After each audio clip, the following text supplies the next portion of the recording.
Okay, hi everyone. Um, yeah, we're gonna get our start here. Gonna have a decently long stream. Don't know how long exactly, but somewhat long stream. Um, Ideally we get a majority of the way through this. Um, Currently, I think the plan is that we will get through. So again, if we go by the typical chapters that we usually have, um, usually the game will have the certain amount of achievements on Steam will be based on how many chapters there are. And we know that two of the achievements are just associated with beating the game, because you have the after credit achievement and you have the last you get a thing for finishing the game. Which means that there is 16 achievements total, minus 2, 14, which means we have 10 chapters left because we've done 4 so far. Which means we're probably gonna get into some interesting stuff today. Let me open up the game here so you're not looking at a black screen.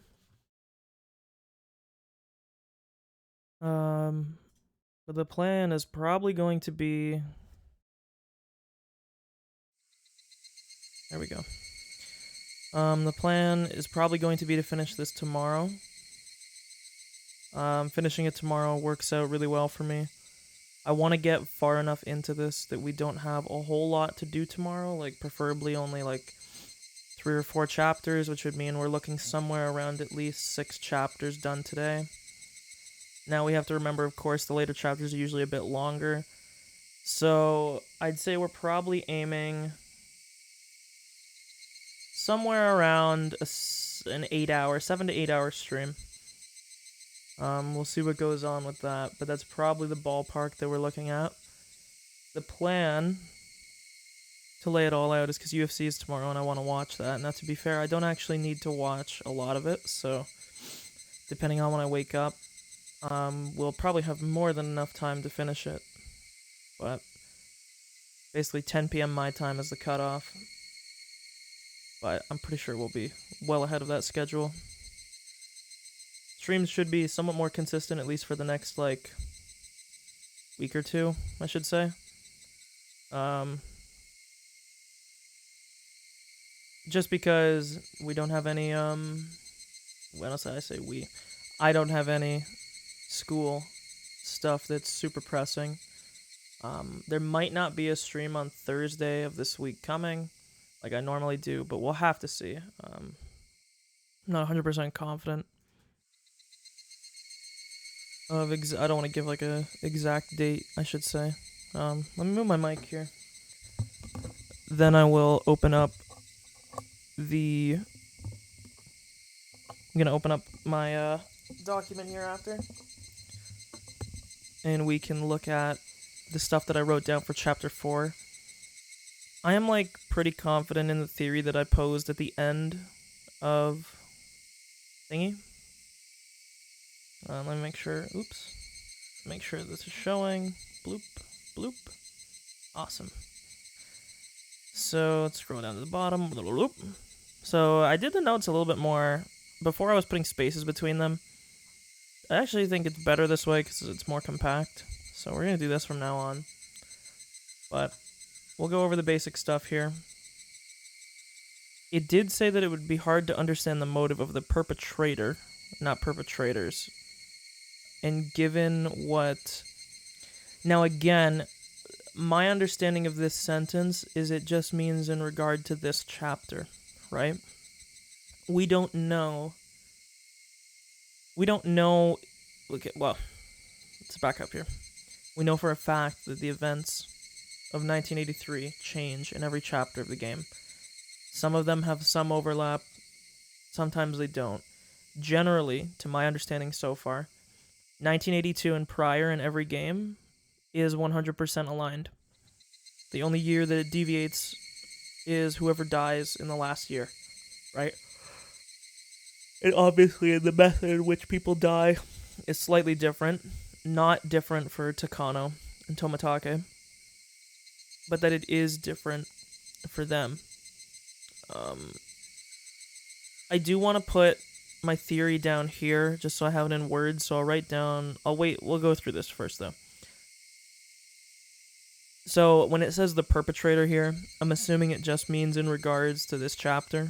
It probably doesn't mean in regards to future chapters. So, that's my thinking on this. Just in the same way that, like, how do I put this? We might only get to see one side. So let's say that there is multiple people that are responsible for this, right? We might only get the explanation for one of them, which is Shion, because I think Shion is absolutely 1 billion % involved. And I'll get to my theory at the end of this, which I said at the end of the last stream. But let's go through the notes here. But when it says just for this, like, perpetrator, it probably means just in regards to this run-through. But we'll see. So the bell ringing as Shion is freaking out about dropping her key. I've just been keeping notes of whenever the bell's been ringing. Again, I think it has something to do with something. That could potentially line up to, like, Shion, one of my theory earlier about, but let's not get into that again. She escaped from this weird all-girls religious school institution. This is sometime in the past, not sure how long. Shion says that she and Mion are like the same. Doesn't really seem to be true. They feel like polar opposites. So, this is still something that hasn't been addressed, and it probably won't be addressed in this. I guess it depends how far of a time this chapter covers. But it seems like for the most part it's only covered 1982, but it might advance at some point to 1983, because realistically there's not much else that they can cover in this chapter outside of, like, whenever Watanagashi happens, and whenever Satoshi inevitably kills his aunt, which is... We'll probably get confirmation of that, but that feels like pretty much guaranteed at this point. Shion entered the school around the same time that Mion moved in with Oreo and Hinamizawa. Shion makes her distaste of Oreo well known. She was present around the time of the dam protests, first year of the killings. She's at least not involved with the old stuff. And when I say old stuff, I mean years 2 through 4. Now, to be fair, when I was writing this, I didn't know if whether or not the Satoshi shit had happened yet, and it hadn't happened yet. So at least for years 2 and 3, so with Satoshi's real parents dying and with Rika's parents dying, she can't be related. So this is what I was saying, that, like, obviously there has to be multiple people present that are doing this. It might be that there's multiple people going through their own motives, and it all ends up lining up to look like it was one killer. I don't know if these people are copycat killing, or if, they're doing this, like, if this is just, like, it is a weird coincidence, but Mion's succession was decided before Shion and her were born. Mion's the bigger sister, Shion is a little sister. The names were given by birth order and decided before their birth. Just reiterating this point here. Shion says she'll tell anyone who notices her in Okinomiya that she is Mion. We can infer that given the info Shion gave us, I should put more commas, the person who was staying with her in her apartment in Chapter 2 was this Kasai dude. That's what it seems like. That actually hasn't been confirmed yet, but it feels like it. So weird notebook in the tips of someone uncovering a mystery, likely either Shion or Takano's. It's written by a girl, so it narrows it somewhat. Shion entered the school 2 years ago. And remember, this is 1981 that they were talking about. So she entered in 1981, after the dam protests. So again, she missed 82 and 83. She's coordinated a plan with Mion. Note, this is in 82, not 83. I said 80. Whatever. She was gone for 80 and 81. The 4th year is 82. Sorry, I had that. Where she can pretend to be Mion and Mion can pretend to be her. Years 2 through 4. I don't like to do this, but 2 through 3. The kids said, this is a... Kids, there shouldn't be any said here. And it wasn't an idea, it was an explanation. That as long as you had a house in Okinomiya or Hinamizawa, you were safe from the curse and could come and go as you please, assuming you would be coming back. Shion has a terrible disgust for canned food. Apparently Mion doesn't have this issue. Kasai apparently caused this with a story he told Shion. I'm thinking the canned human meat memes.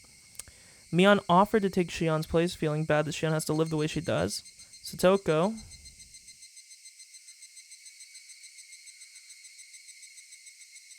Satoshi. Let's say that's Satoshi is not dead yet. Shion may have an involvement in what's going on. Satoshi, in a diary entry, said that his aunt started screaming today. This ended up being totally pointless. Didn't end up meaning, like, fuck all. But at the time, thought it might have been something. The notebook is Shion's. Shion's in love with Satoshi. Kind of expected this given the comment Dr. Irie made earlier on. I believe this was in Chapter 3. Shion didn't help Satoshi get a job, yet he remarked about thanking Mion for having him got it. Fuck, I can't read my own writing. For him having got it.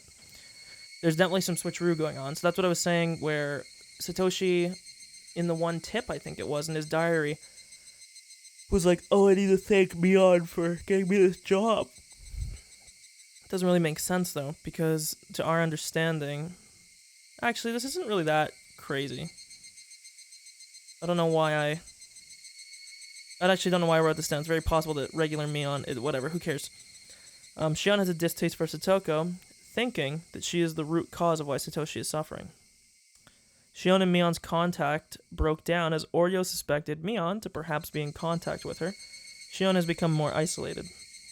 I think the previous point may exemplify my theory about Shion being the perpetrator. Her actions in Chapter 2 are to get back at Mion for having a love in Keiichi that she never got to have with Satoshi, and in Chapter 3 did what she did to harm Satoko as much as possible, probably because she views her as responsible, I should say, for Satoshi's situation.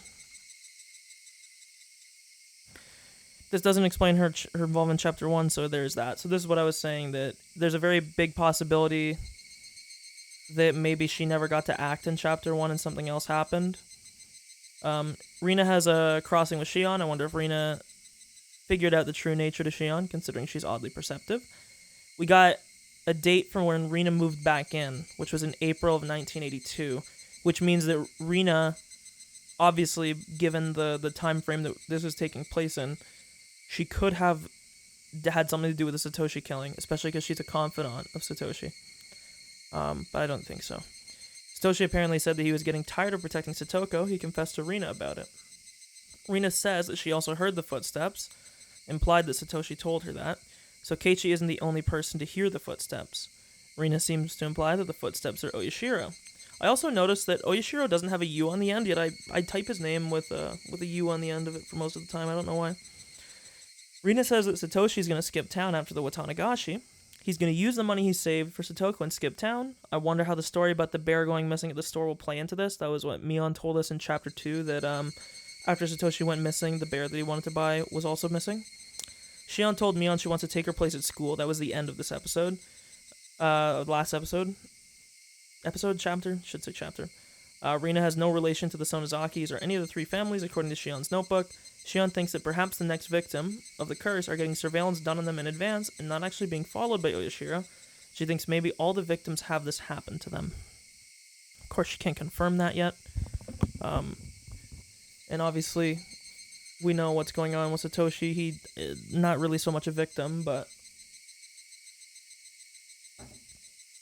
So...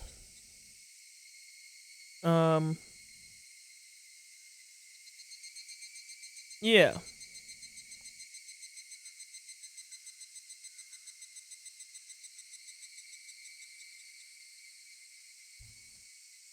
But basically.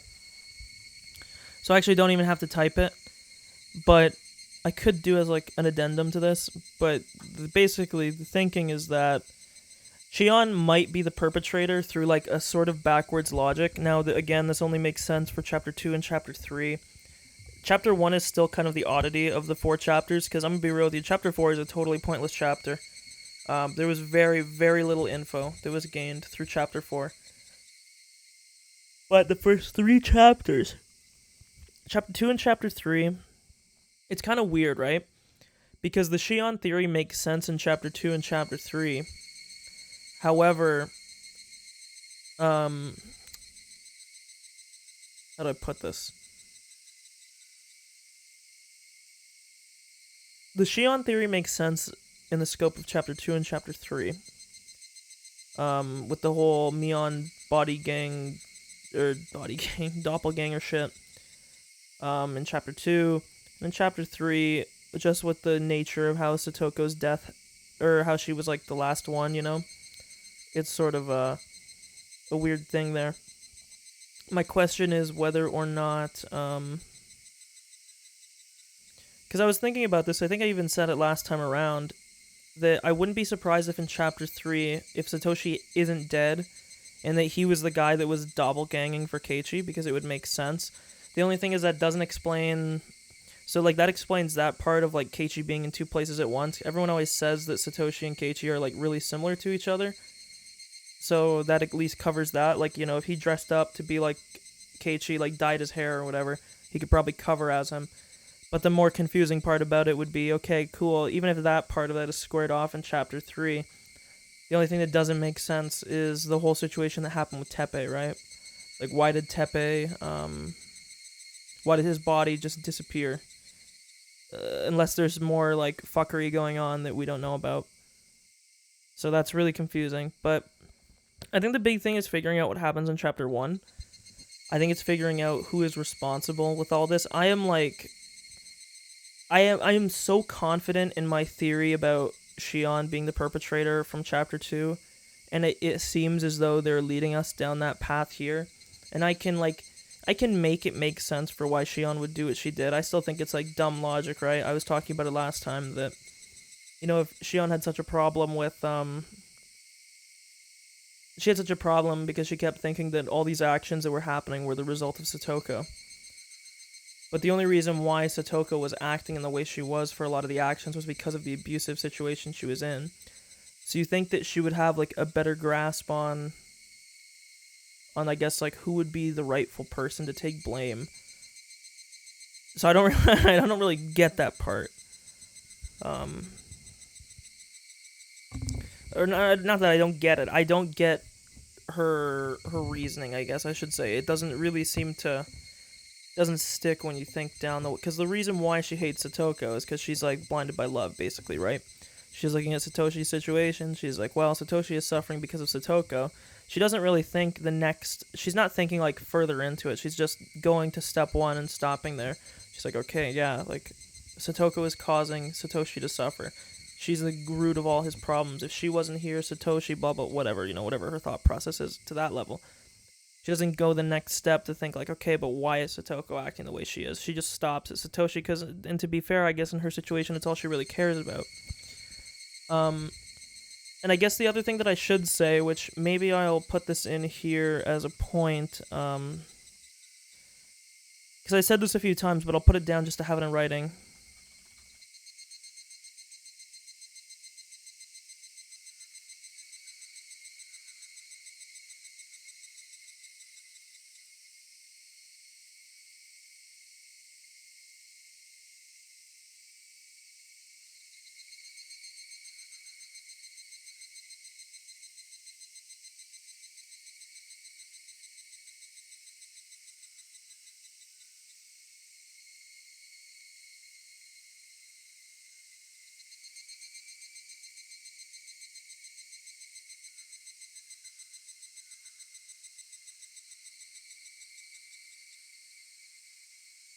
I just wanted to put this down because it was something that I brought up a few times, and I think it's a fair point, that there's sort of been this weird thing that's been going on with Mion and Shion, that it seems like they're like two peas in a pod in this chapter.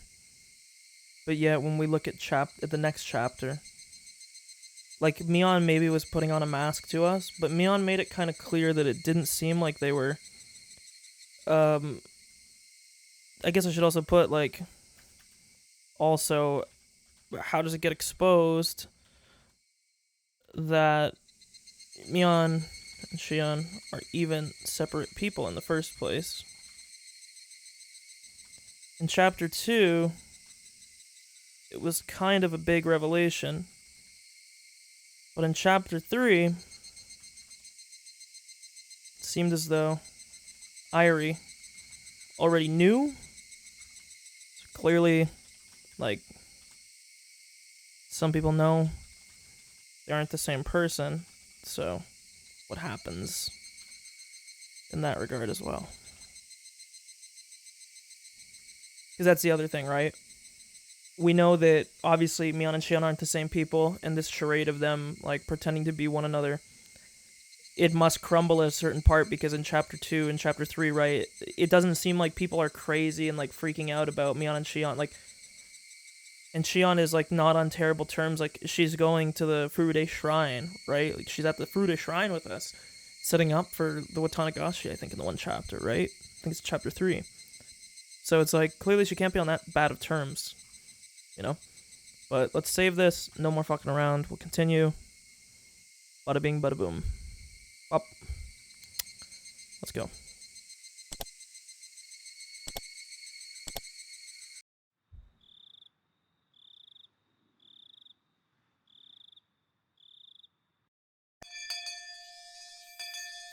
President, if you would. For a moment, I forgot that the class president was me. All rise. Looks like you didn't get enough sleep. You know it's been very hot at night lately. So try to get as much sleep as you can. Alright, everyone? Yes, ma'am. I'm not sure this place can be called school, because there are so many different age groups. It's like a kindergarten and an elementary school blended together. Hear my dog. Since I'd heard already about what this place was like, I didn't feel that uncomfortable. It wasn't too difficult to act like me on here. As Sis told me, Satoshi looked exhausted. I said hi to him, but he ignored me. Since I knew what he'd been going through, his pain looked apparent to me. I was interested in another person in this classroom. Satoko, Satoshi's little sister. She looked as worn out as Satoshi, emotionless, like an abandoned doll. Everybody in this room was aware of their circumstances, but no one could do anything for them. So they just acted as though nothing was wrong. Mion will only let me have this one day. If I slacked off even a little bit, today would be over with quickly. Look, I'll stop. You can listen to my dog. Now it's not coming through. Never mind. I had to figure out what I should do in this limited time. I should probably talk to Satoshi. About what? Anything goes. Cheer him up. Sympathize with him. Anything will do. More than anything, I just wanted to chat with him. However, Sis had told me. She said Satoshi didn't communicate much with her lately, and had distanced himself from her. I figured I shouldn't talk to him too casually. So yeah, this is sort of the weird thing, because, like, obviously we know that this event happens anyways, but, so the way that Satoshi is acting, that's what Keiichi was acting like in chapter 1. So, you know, that's why I kept saying that it was weird that Satoshi...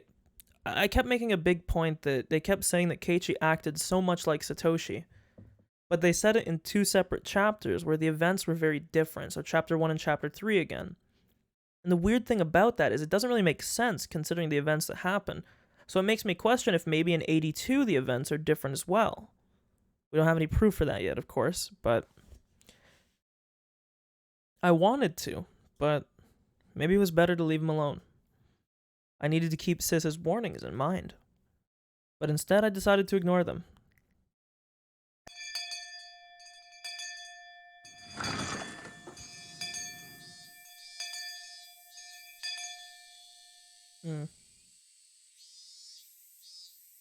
I looked for Satoshi during lunch break. He was walking as if looking for a place where he could be alone. I caught him in the hallway. Satoshi. He turned around, startled by my voice. His facial expression surprised me. He was scowling, clearly a sign of rejection. But I couldn't hesitate. I'd lose my only chance if I did. Hey, how are you? He gave me a look as if saying, do I look fine to you? I never expected to see an expression like that on his face. I felt like my heart was being torn into pieces. So my thinking is that she's probably going to confess at a certain point that she's not Mion. I don't know when it'll happen, but, like, obviously it happens sooner or later, right?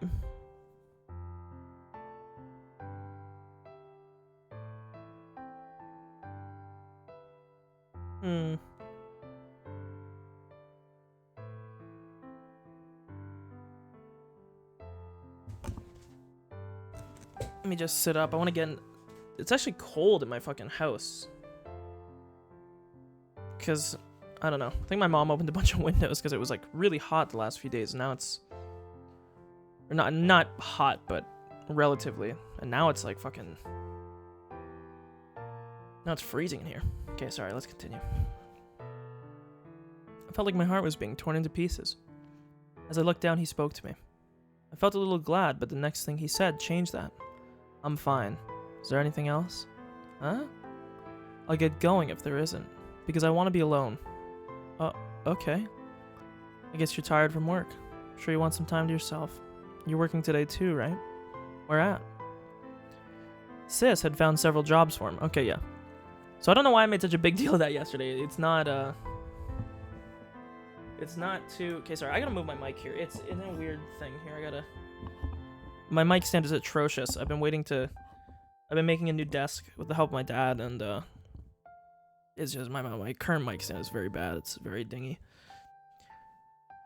But yeah, I don't know why I made such a big deal of this yesterday. It's pretty straightforward, you know? I mean, Mion probably just wanted to help him out, you know? He wanted money. He worked at a few different places.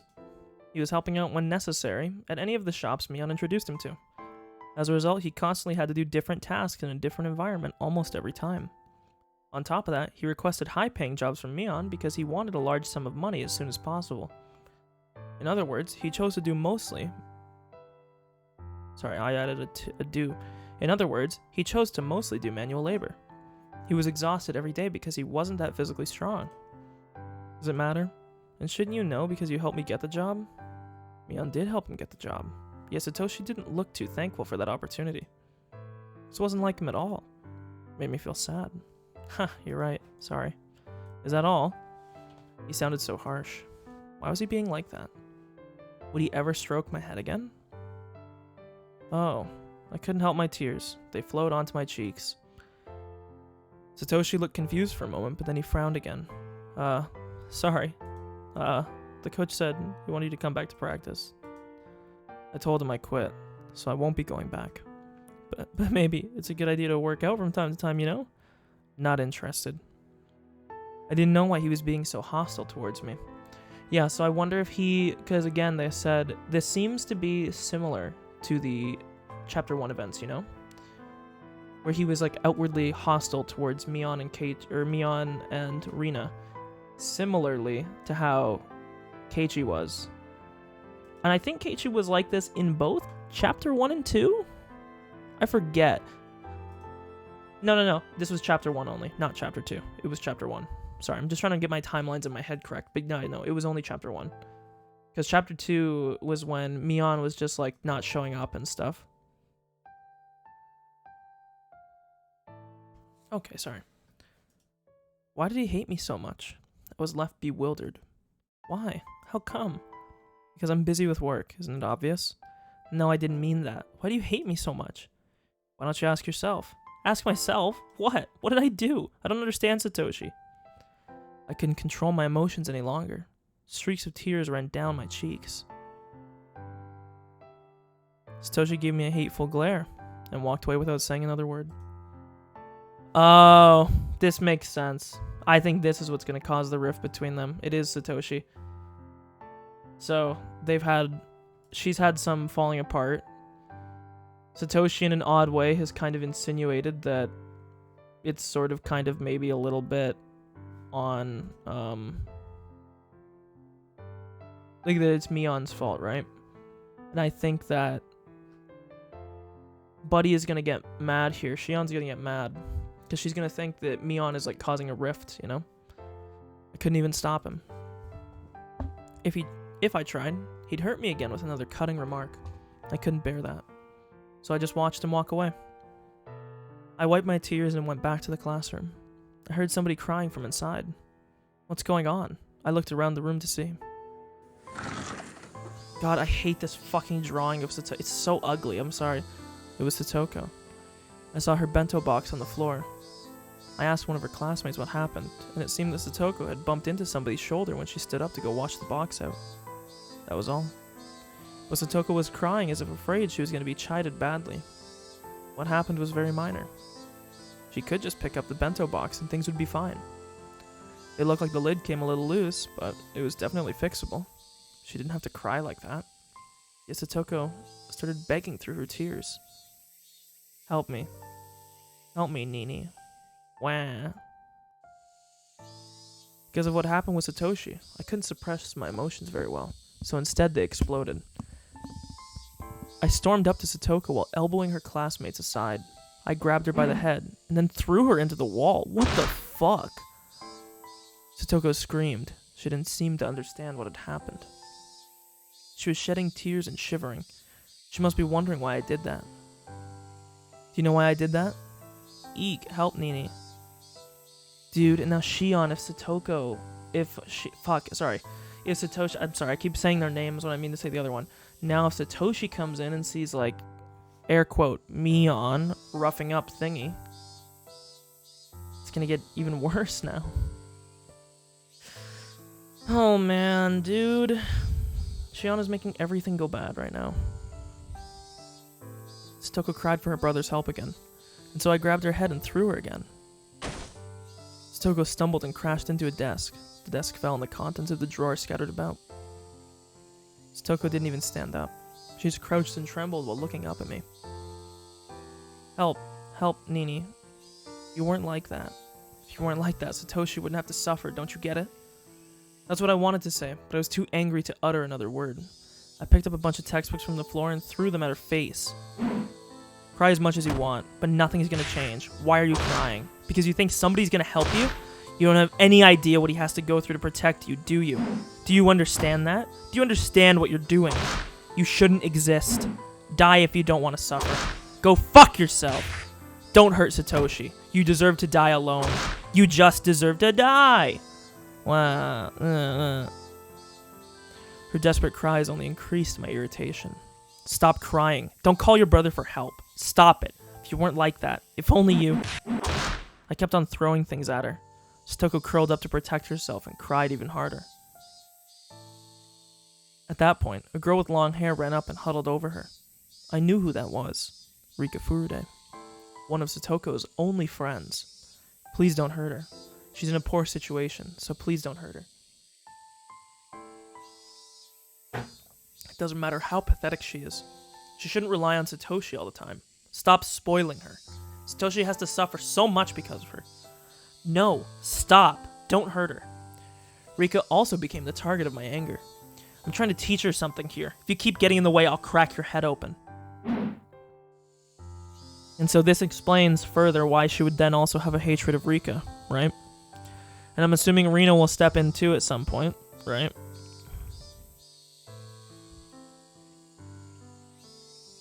I don't know, man. It just feels like she got swept up in the emotion of everything, you know?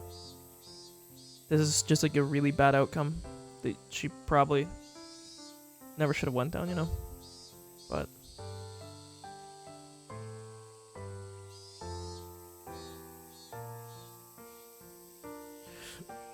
oh, gross. Excuse me. I gotta check some real quick.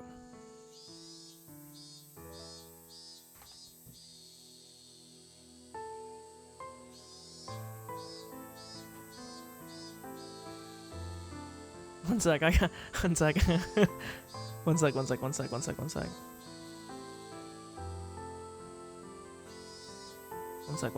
I gotta send a meme here. I gotta find the...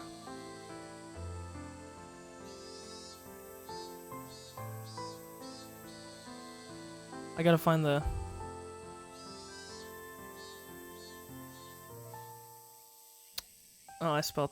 one sec. I gotta find this, man. Let me copy this.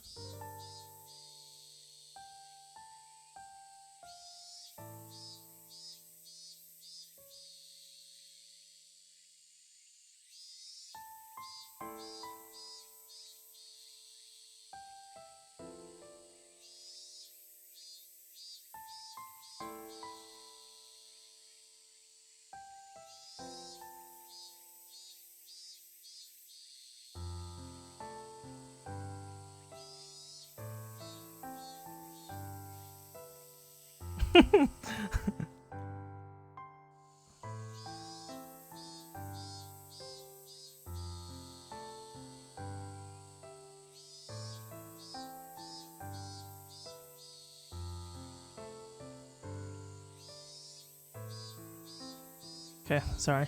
I had to send a good ass meme. Okay, let's focus up. I grabbed a chair and lifted it over my head. It wouldn't hurt only if... It would... fuck! It would hurt only a little if I threw this thing at them.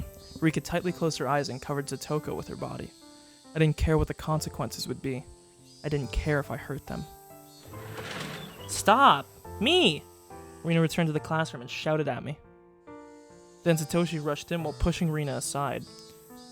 Seeming to have grasped the situation immediately, he charged straight at me. Until my body had hit the locker, I didn't understand what had happened. There was a loud crashing noise. I had left a dent in it. I crouched there in pain. Satoko, are you alright? Brother. Satoko pushed Rika aside, jumped at her brother, and started crying again. What happened? Why were you treated like that? Why? I didn't do anything but... Mion, she suddenly... What's going on, Mion? Satoshi shouted at me while clutching his sister. He looked fierce. I mean, not really, but I just... What did Satoko do to deserve this? What did we do? Why do we always have to suffer like this? Why? He released Satoko and rushed up to me, grabbing me by the neck. You said that I should ask myself, didn't you? So why don't you ask yourself? Ask what? I know you feel she's a burden on you. You always have to suffer because of her. You know that, right? If she were stronger, you wouldn't have to suffer. She's the one to blame. I don't believe what I said was wrong. Well, you should. But after hearing it, Satoshi went berserk. What the heck do you know? Ow! So she grabbed my hair and threw me to the wall, just like I did to Satoko. However, I wasn't going to back down. I no longer had any control over my emotions at all. You spend so much time protecting her. She'll never stop relying on you until you stop doing that. What the hell do you know about us? What the heck do you know? You persecuted our parents, and now it's us? That's the way of the Sonozaki family, huh? You torture traitors for fun. Is it fun? Is it fun bullying us, huh? Stop it! It was Rina's voice. She stepped in, looking as fierce as a demon. Satoshi, please.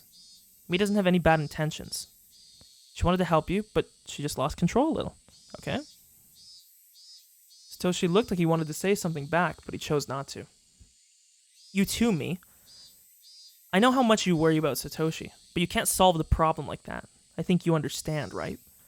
Since Satoshi didn't say anything, I kept quiet too. Here, Satoko. You don't have to cry just because you dropped your bento box, alright? Do you feel better now? Satoko, I'll pick up the bento for you. Rika started picking up the bento box while its owner continued to cry. Guys, can you help us clean up? The teacher will be back from the vegetable garden soon. This quarrel is over, so don't tell her about it, okay? The classmates looked at each other and nodded, then started picking up the stuff on the floor.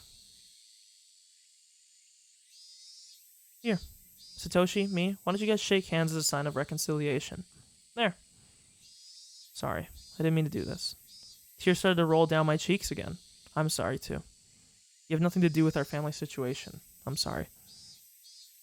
Mi, you should apologize to Satoko now, okay? I was fine with apologizing to Satoshi, but I didn't want to apologize to her. But the situation wouldn't be settled otherwise, so I reluctantly apologized. I think I might have situational dyslexia, man. I don't know how I mess up reading some of this sometimes. Satoko nodded, looking discouraged. After that, Rina let me go. My head ached, so I held it with both hands. What was that? What did I do? I didn't want to use this precious time to fight. Sis had warned me. She told me I shouldn't talk to Satoshi just like that. What did I come here for? I shouldn't have come here if I knew this was going to happen. Stupid, you're stupid, Shion. I was overcome by emotions because I was so worried about Satoshi. When did things go wrong? Were they wrong from the beginning? I get into a fight with Satoshi. This was totally the opposite of what I wanted. I regretted it. I hated myself for it. I couldn't blame myself enough. My world had been torn apart. I wished the sky would fall and kill me. Careful about wishing for everybody to die. Hasn't worked out too well in the past. That's all I gotta say, you know?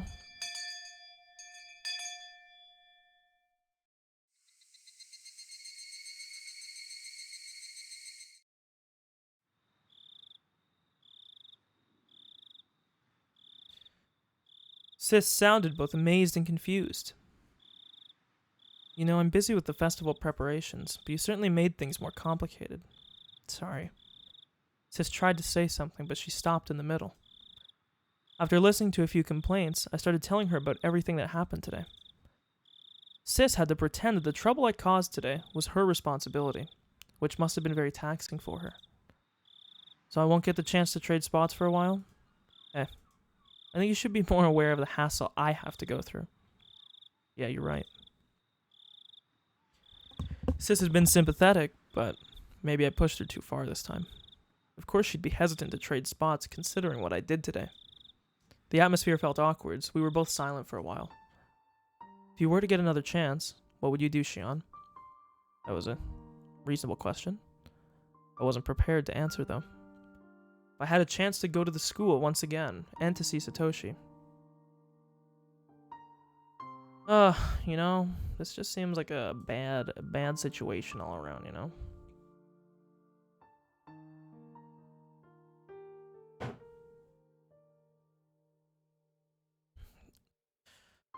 What would I do? Would I apologize to him about today? I don't think that would work. That might even upset him again, no matter how hard I tried. Okay. Here's something that he was saying. It was the Sonozaki family who had been harassing his. It would only be natural for him to hold a grudge against us. But why was he only expressing that now? I've been a Sonozaki to him all along. Satoshi stroked my head even though he knew that I was Mion Sonozaki. Sis. Do you think that Satoshi is holding a grudge against the Sonozaki family? I think so, yes. It was our family that initiated the persecution of the Hojo family, making them into scapegoats. Even after the dam conflict, it wasn't easy for the Hojo family to live in Hinamizawa. Given all of that, it's not surprising that Satoshi hates us. The Sonozaki family who put his family in a devastating situation. Sorry, I was having a fucking aneurysm reading that. But, sorry, I have the hiccups. Oh, Jesus Christ. But why now? Why is he only expressing that grudge to us now? Why is this happening now? If he wanted to. If he had rejected me in the first place, I wouldn't have wanted to get close to him. My tears wet my cheeks. I didn't bother to wipe them. It's only natural for him to hold a grudge against the Sonozakis. There's nothing unusual about it. Rather, why has he been treating me like a friend? I knew how stupid this question was. I think it's because he was mature. I can't understand it.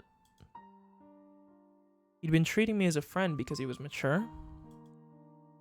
But now that he'd become stressed mentally and physically, he's decided to reject me? No matter how hard I thought about it, I couldn't find anything to fault him with. If there were somebody to blame, it'd be somebody I'd never accused before. Why did she decide to persecute the Hojo family? Huh? It was his parents who supported the dam project, right? Satoshi had nothing to do with it. Why was he included? I know Shion is like blinded by love, but holy fuck, girl. Like, take a breather, in through the nose, out through the mouth, and just fucking think about it. For 1 second, man. It's not that hard. This is not like... You're not getting asked to fucking, like, prove the unification of fucking, like, quantum mechanics and relativity, bro. It's...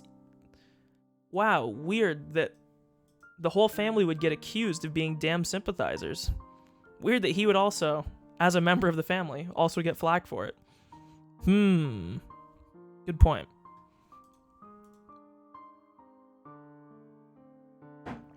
Mion couldn't say anything in return. Actually, it wasn't at all hard to guess the reason. The hag didn't give any specific order to harass the Hojo family. She just thought the Hojo family was getting in the way. The people around her noticed what was bothering her and took steps to get rid of it. Though of course she must have known how influential her own words were. She didn't just think it. She gave what she must have known would be interpreted as an order. She's the one to blame for initiating the attack on the Hojo family. Yeah, so this is what I was saying yesterday. Like this is the logic that I'm getting in my head that makes me think that the Mion, air quote, Mion, in Chapter 2 was actually Shion. She builds up a big grudge over this time period because she loves Satoshi. Because she's in love with him, she won't blame him for any of the actions that he did. She'll blame Satoko, which is why Satoko got killed. She'll blame Rika for defending Satoko, which is why Rika got killed.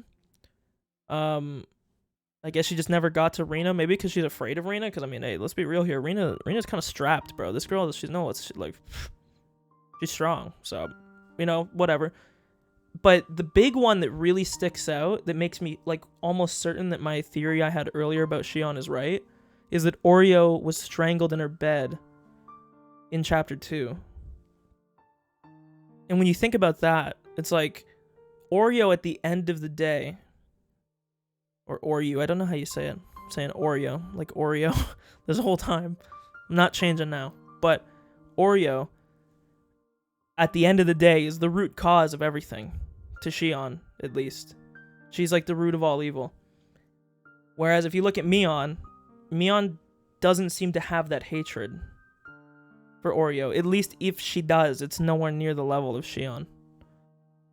So I'm like I'm like, if I had to put good stats meme, if I had to put a confidence interval on this, I can say with like a 95% confidence interval that I think Shion, while not necessarily being the sole perpetrator, is absolutely one of them. But continue. You said before that the Furude priest wasn't mature because he didn't cooperate, right? Is this the same scenario? The Hojo family wasn't mature because they didn't act in accordance with the other villagers. That's why the hag decided to punish them, isn't it? Mion couldn't say anything in return, meaning that my accusation was the truth. Squad W.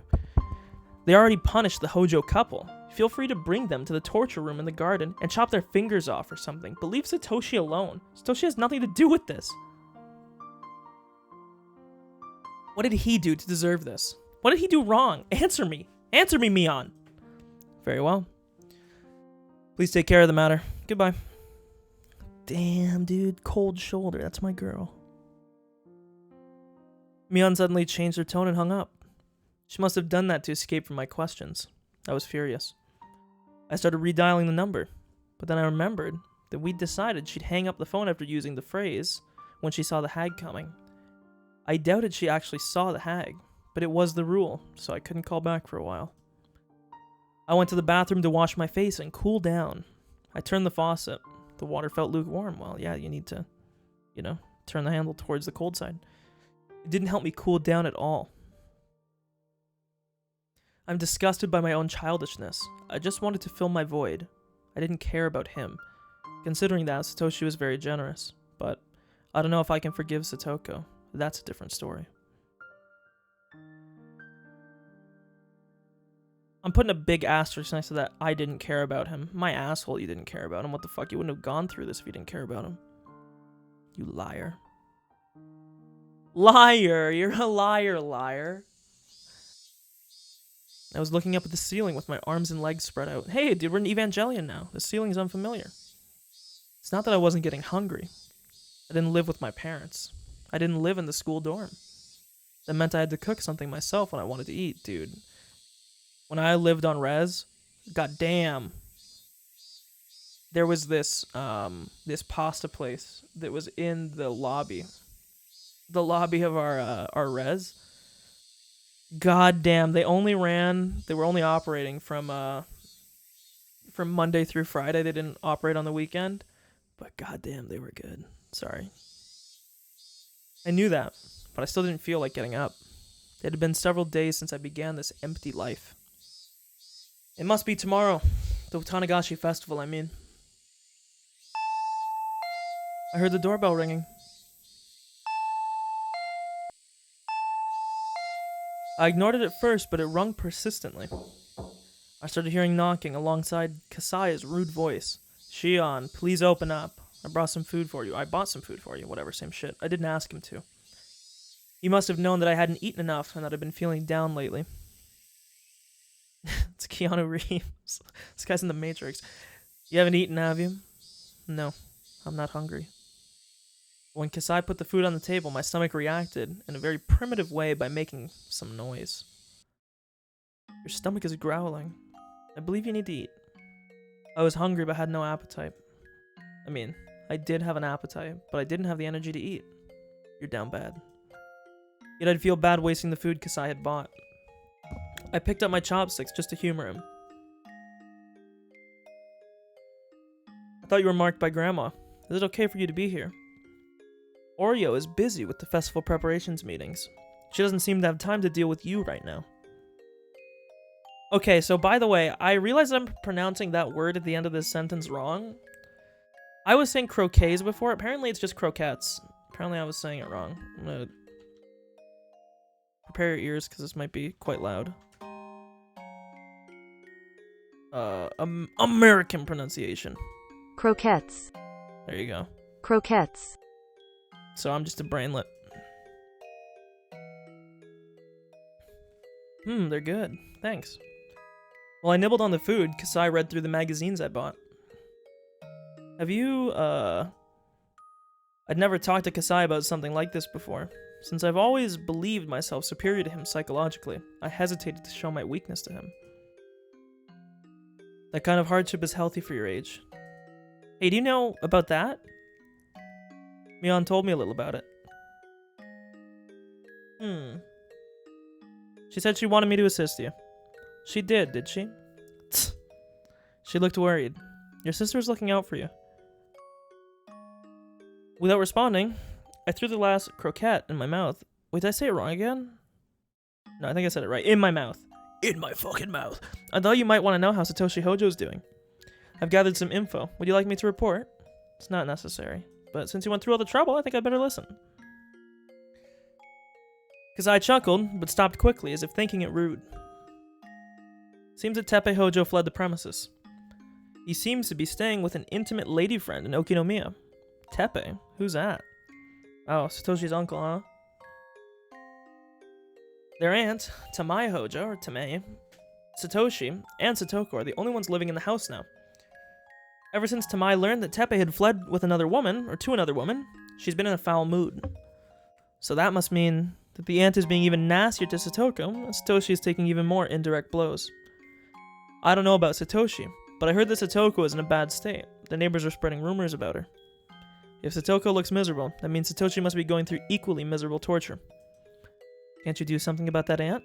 Doesn't anybody talk about punishing her? She's also one of the remaining Hojos, after all. Their uncle's gone, so why not the aunt? The main Sonozaki family ruled against further harassment towards the Hojo family after the death of the couple. They say the police still might be staking out their house due to suspicions about the couple's death. So, no, it was just death. The deaths have been filed under Oyashiro's curse. So if the Sonozaki family thinks no further divine intervention is necessary, or so that the Sonozaki family thinks. Kasai put on a faint smile. Come to think of it, is it hard not to suspect the involvement of the Sonozaki family in all the incidents said to be Oyashiro's curse? No, that's why we've suspected them. Somebody strives to get rid of the hag's concerns on the day of the Watanagashi festival. Furthermore, the Watanagashi festival is going to be held tomorrow. Will the curse strike again this year? If so, who will be the victim? Now, to be fair, if you would think about it, you would think that Shion would be the victim, considering she's kind of a problem for Oreo, but at the end of the day, we know that doesn't happen, so. Because I think we're gonna have two things happen. We're gonna find out either that Shion is actually the one that killed the aunt, which I don't think is likely. Or it is just like we thought, and Satoshi's going to be the murderer. Guess we'll have to see. Now that I think about it, there were cases of multiple victims in the past. In fact, most of the cases have been multiple victims outside the first. Actually, no, the first was. The first and third year, it was just one, but the second year, the victims were a couple. So it wouldn't be too strange if two people fell victim this year. Seems like a good time. It'd be best for Satoko and her aunt to be the victims. Satoshi will be freed from every source of his worries all at once. Kasai, do you know if this year's victim has been selected already? Does Grandma make the decision? If so, Sis should know about it by now. Kasai, do you know anything? Shion, I don't know anything about that matter. Well, that makes sense. That kind of secret won't make its way to you because you're just a small fry. That's true. I've never received any information regarding that from my connections. But as you know, the Sonozaki family has access to many underground organizations, which I have no channels into. Maybe I could try asking Sis about it, but she won't talk. She's strict about keeping promises, unlike me. If the hag told her to keep a secret, she'd take it to her grave. Damn. I hope Satoko and her aunt will go missing this year. Hey Kasai, I just thought of that. Aren't you gonna do something about it? Shion, you must be joking. Yeah, I'm just kidding. I took a glimpse at Kasai. Didn't look like he was actually gonna do something to make my wish come true. I wasn't able to go to the villages myself, so I definitely wasn't going to the festival. I didn't care about that. Even so, I was interested in who was going to end up as the victim of the curse. If I just kept lying on this couch, playing hooky, somebody would fall victim in several hours. I had no clue why it had to happen every year, but I was certain that the hag was behind it. All the enemies from the sea anemones. All the enemies from the dam conflict had been punished. Only the Hojo couple was left, since most of the other enemies had already been gone. Or had already gone. The cicadas were crying loudly outside. It made me feel hot. Why was it this Why was it this hot and humid in June? If Oyashiro was actually punishing people, I'd pray for one thing. I'd pray that that evil aunt would be punished, and I'd offer up Satoko as a sacrifice. It's hot.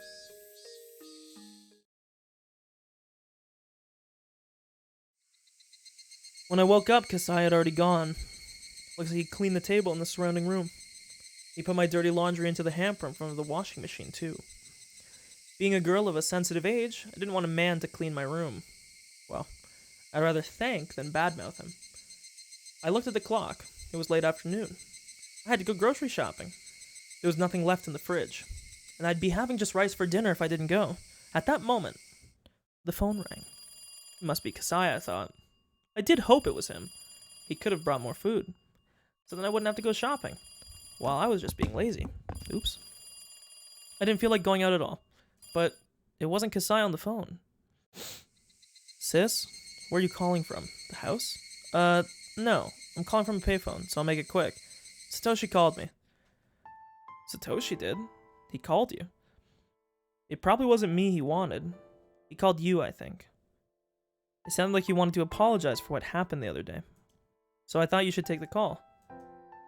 I told him that I'd call back because I was busy. So, can you call this number? I'm okay. I was stunned for a second, but then recovered and wrote down the number on the back of a magazine. Thanks. I'll call right away. Good. He's been extremely stressed these days. I don't think he'll listen to me anymore, but I think he'll listen to you. Sis could have pretended to be me and handled his call, but she passed it over to me. Thanks, Mion. See you, Shion. Before she hung up, I put the handset down, and after the second, I dialed the number in a flash. Hello, this is the pizza shop. Do you want a pie? It's not even a fucking Satoshi. Mion's just KWing. I heard the dial tone 3 times, 4 times, and there he was. Hojo residence. He sounded like an adult. His voice sounded a bit tired, too, but it definitely was the voice I loved. I got scared. I was scared that he might become sulky again if I mentioned my name. I couldn't open my mouth for a while.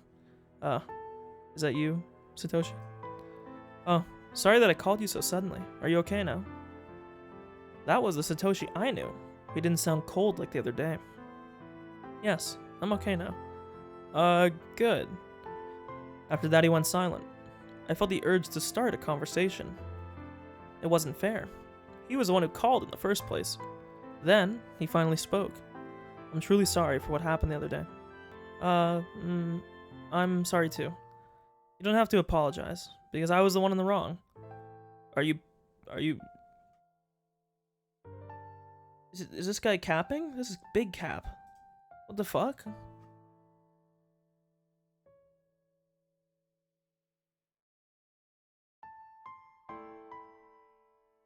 It was sad just talking to him over the phone.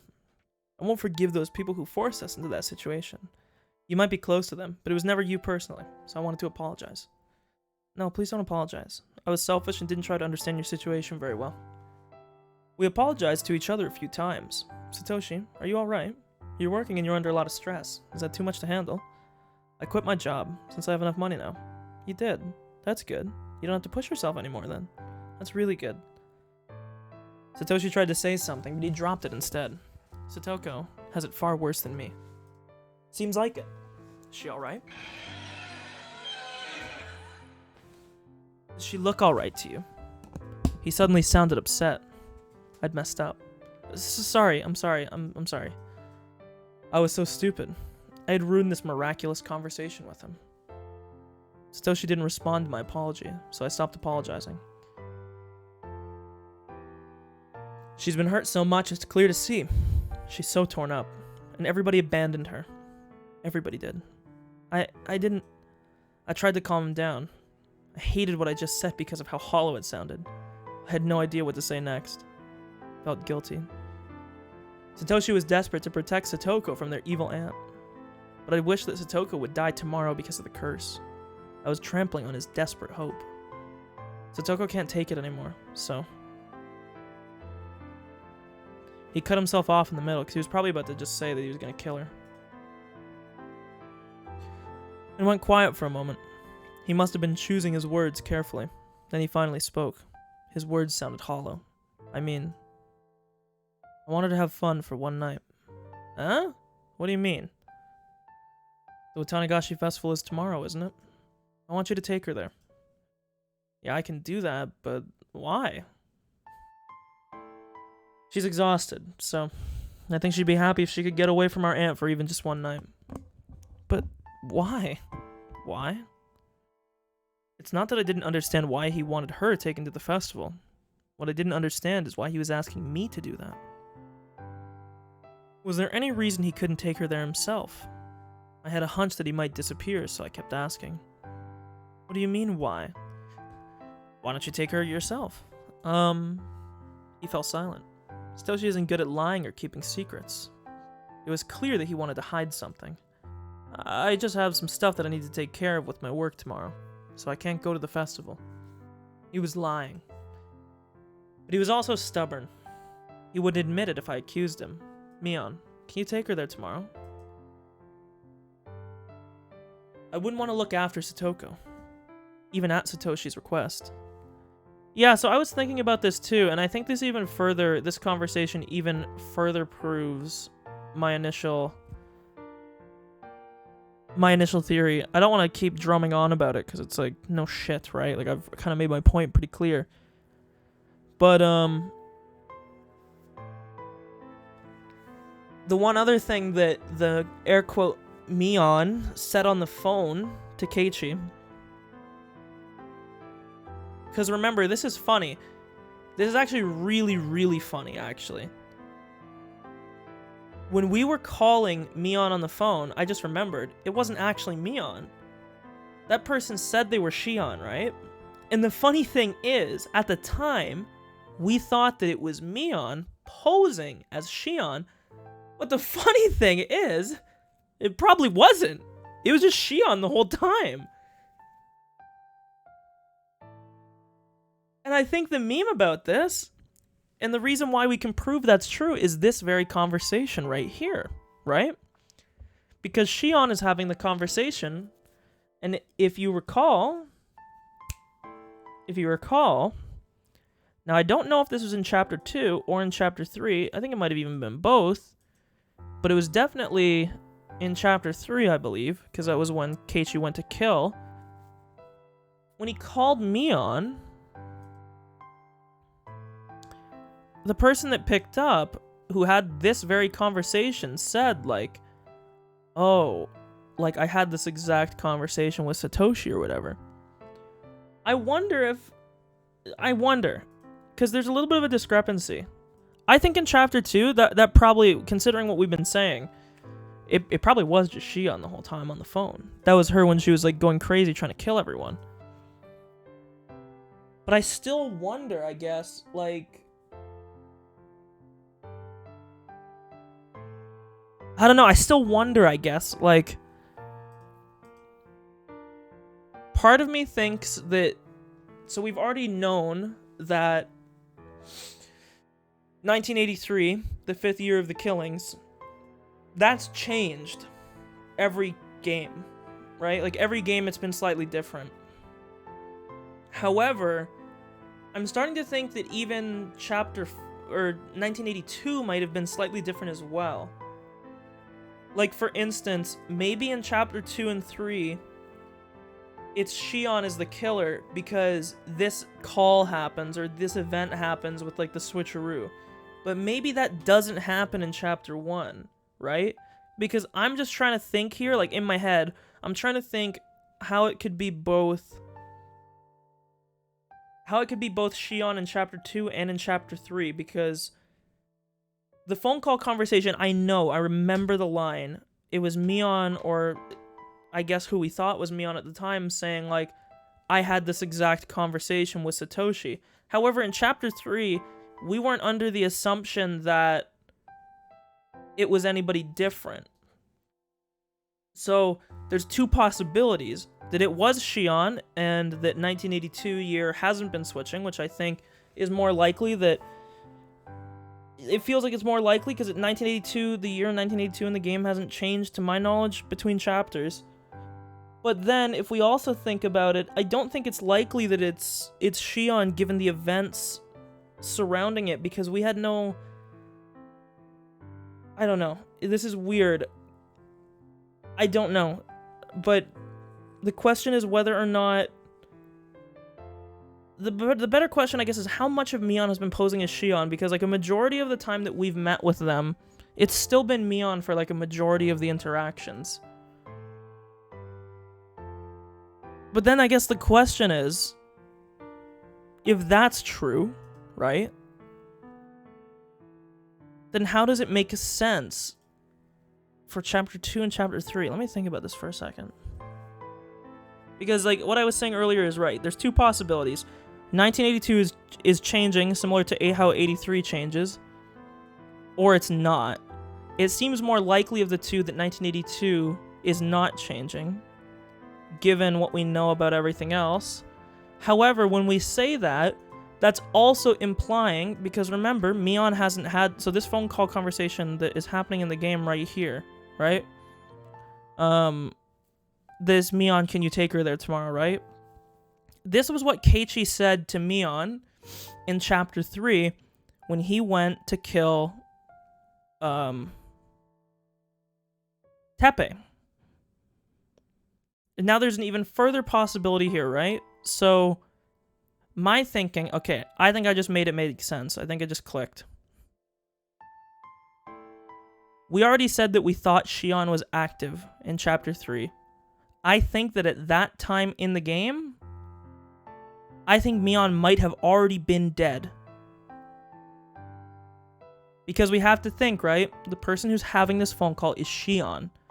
So whenever Keiichi asked Mion at that time to take the phone call or whatever, or to take Satoko to Watanagashi, when she said, I had the same conversation with Satoshi last year, like, that had to be Shion.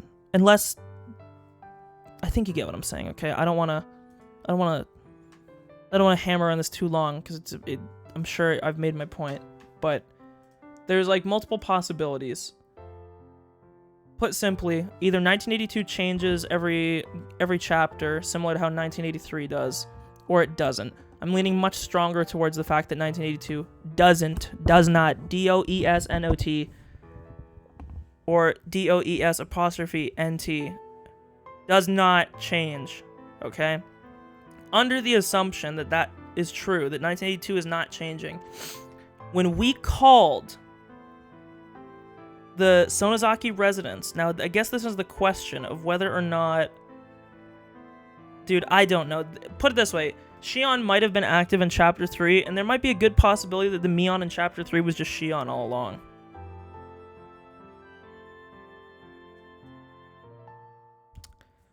Regardless, I wouldn't want to look at Satoko even at Satoshi's request, but I'm also glad that he's relying on me. I know it's ridiculous to ask for your help after that incident, but you're the only person I can turn to now. I didn't know what to say. I did know, though, that I wasn't going to turn down his request. Okay, but just for tomorrow, alright? I hope you keep looking after her. What are you saying? I won't do that, just for tomorrow. He sounded as if he were going to disappear tomorrow. I didn't like the sound of that, so I intentionally sounded sulky. We talked about trivial stuff for just a little while. When the conversation was almost over, Satoshi asked something else. Hey, Mion. I really hate asking this, since you might think I'm crazy for saying it, but... What? You don't believe in it, right? Believe in what? In Oyashiro's curse. What are you talking about, Satoshi? Those who abandon the village and try to run away get cursed by Oyashiro, right? That's the rule. Every kid in the village knows that. That's the rule. What's with that suddenly? Are you planning to leave? I thought I was kidding. I wanted him to deny it. I'm not thinking about that anymore. Because he's decided. He's not thinking. He admitted that he had thought of it. I guess Rena told me that much. That's good. So you're not leaving the village? No, but I haven't been forgiven yet. Huh? Satoshi tried to say something but hesitated. He was breathing so heavily. Was he sick? Hey, do you feel alright, Satoshi? Sorry. I'm fine. I guess you're tired. I think you should get some rest. He sounded distinctly more sickly from when the conversation had started. He breathed heavily when punctuating his words. Satoshi repeated his question. Mion, I'll ask you one more time. Do you believe in Oyashiro's curse? I guess I should also write down I should write down a few things here, sorry.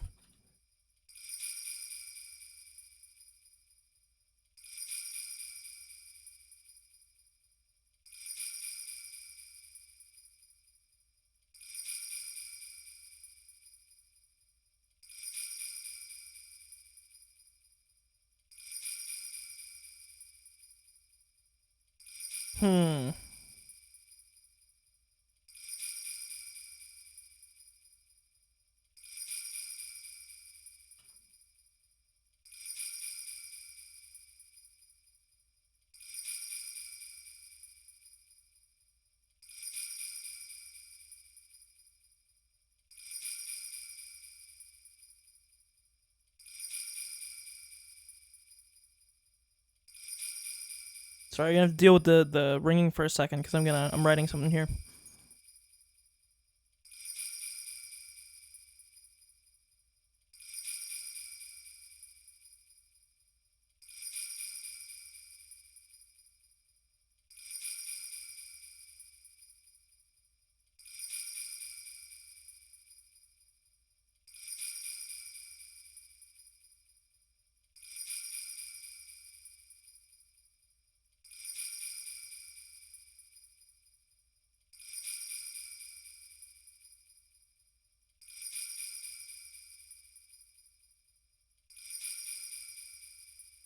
Sorry, I'm just gonna make this clear in my notes.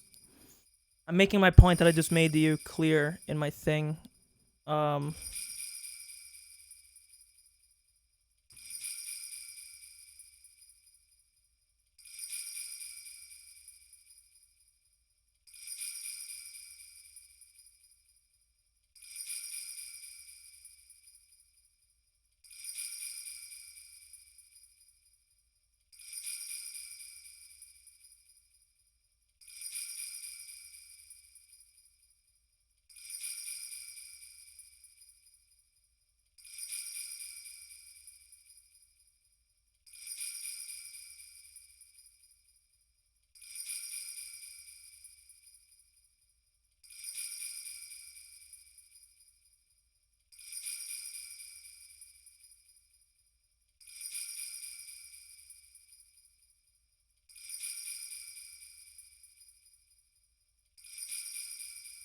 Okay, there we go.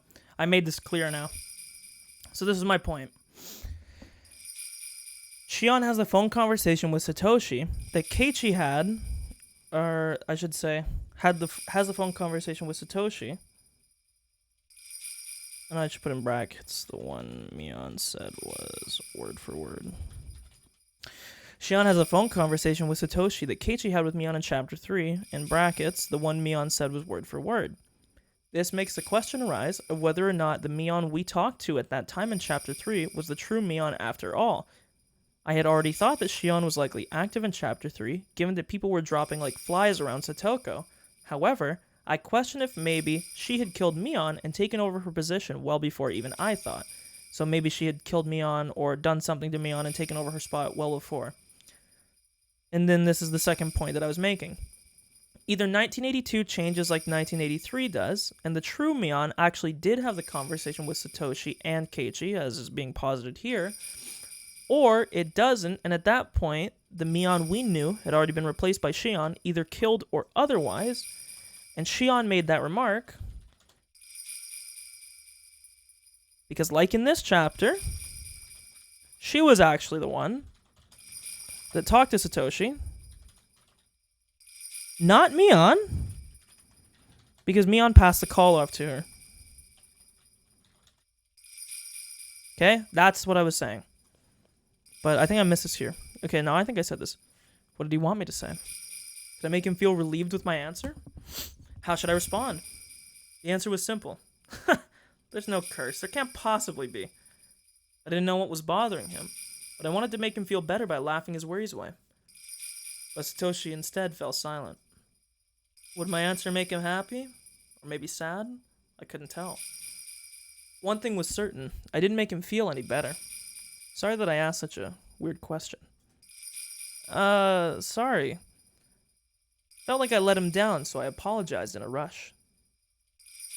Whether it's a real curse or somebody's conspiracy, I won't disappear, and I won't fall victim to it. You won't disappear? No. Not until I buy that teddy bear. I'll get that money pretty soon. I won't go anywhere until then. He chuckled.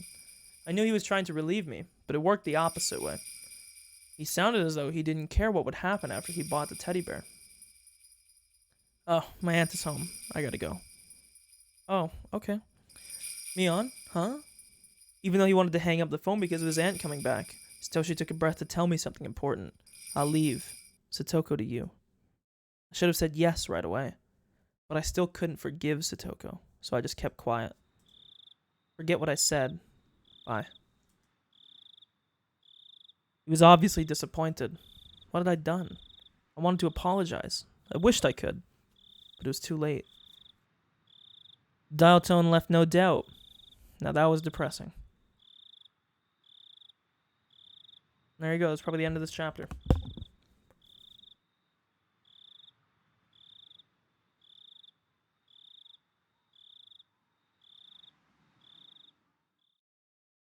And there it is. A torn diary.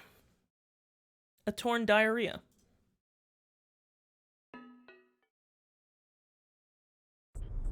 Somebody whispered to me from behind. They told me that I was going to be the victim of the curse this year, so I'm going to disappear soon. There'll be nobody left to take care of Satoko. Somebody whispered to me from behind. They told me that I don't have much time, that I won't stay as myself for much longer. So I had to make the best of the days I had left. What could I leave for Satoko? She wanted that huge teddy bear. She wanted a peaceful life in which nobody would bully her. I whispered to the person at my back, bestow your violent nature and formidable strength upon me. I want your peaceful mind, filled with hatred. Okay, yeah, so.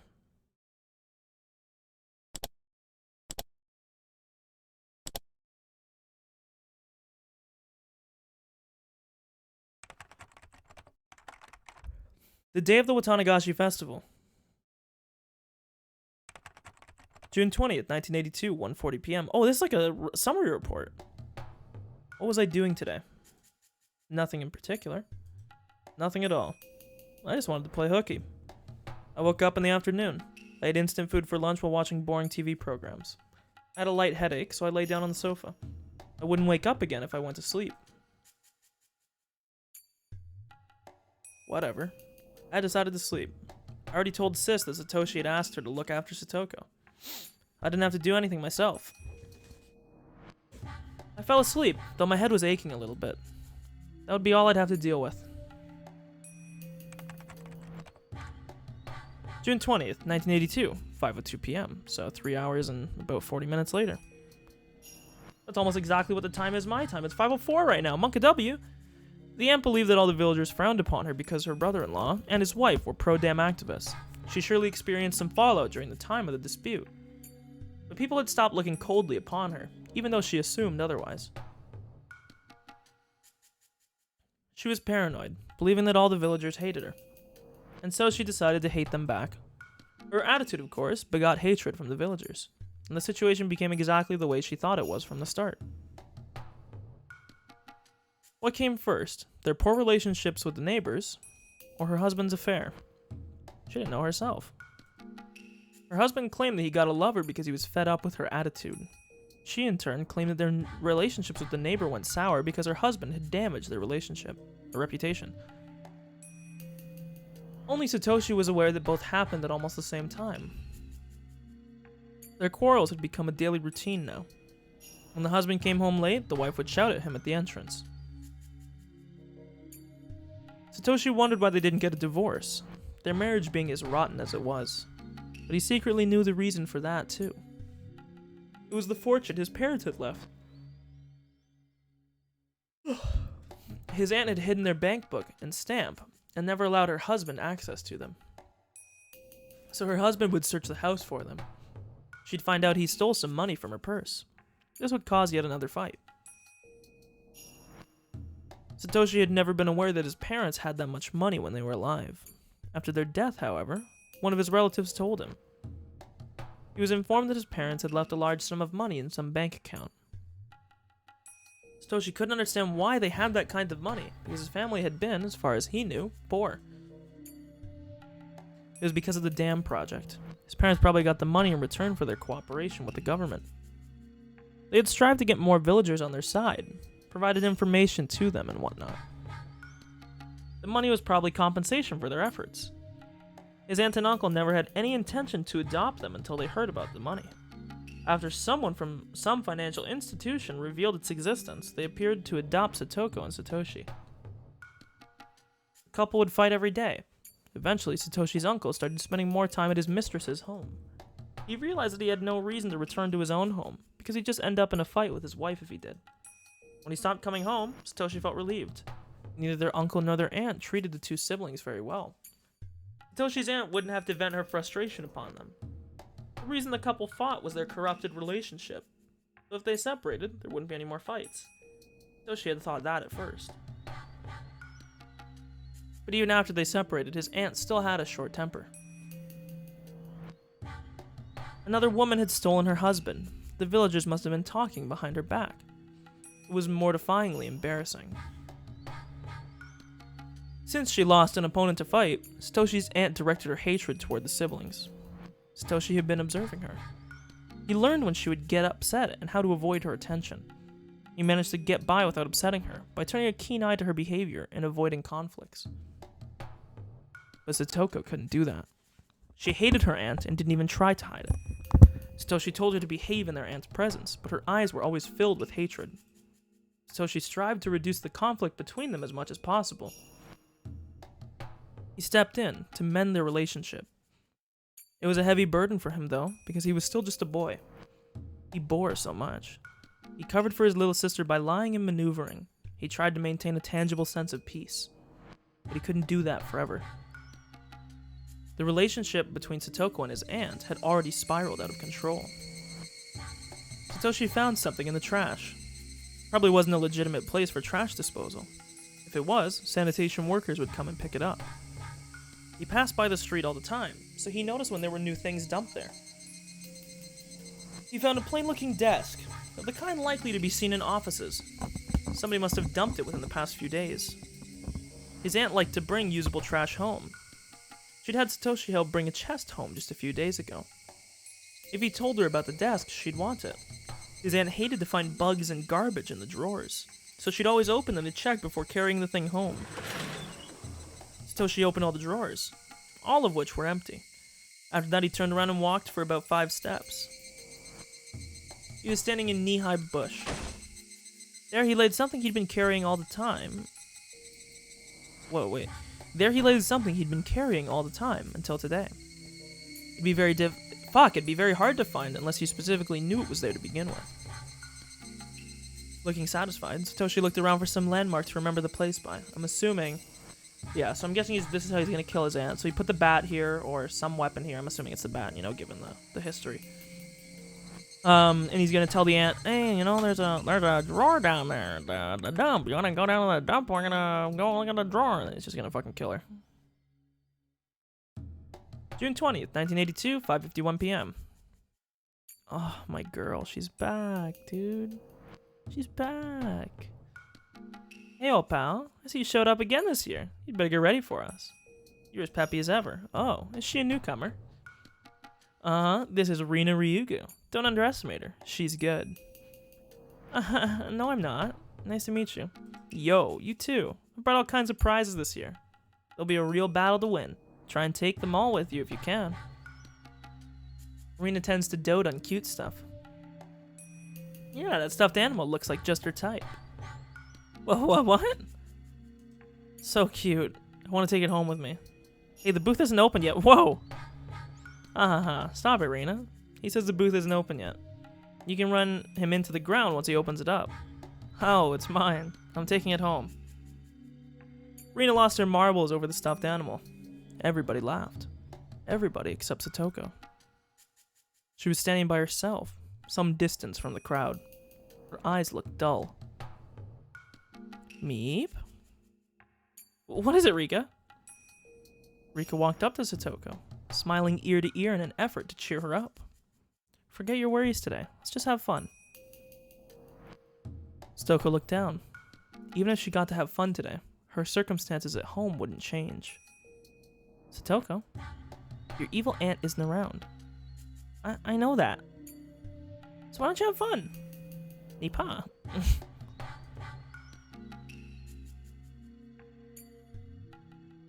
Oh, sorry, but I don't feel like it. Can you please leave me alone? Yo, what's up?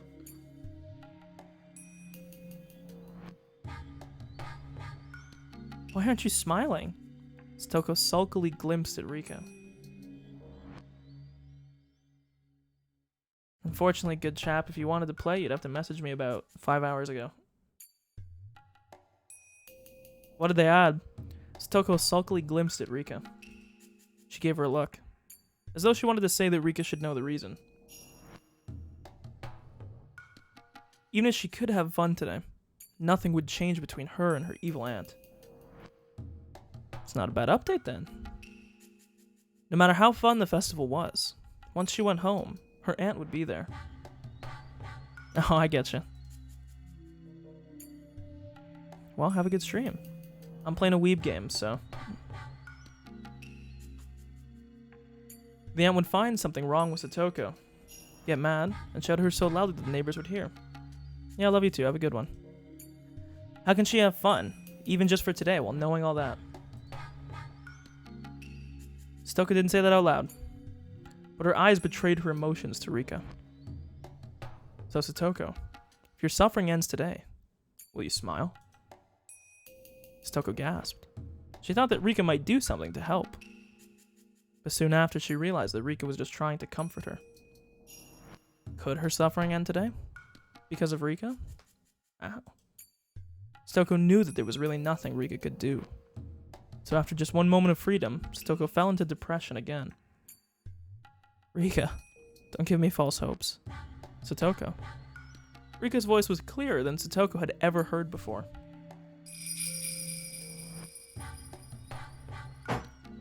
It's already been decided. Hmm.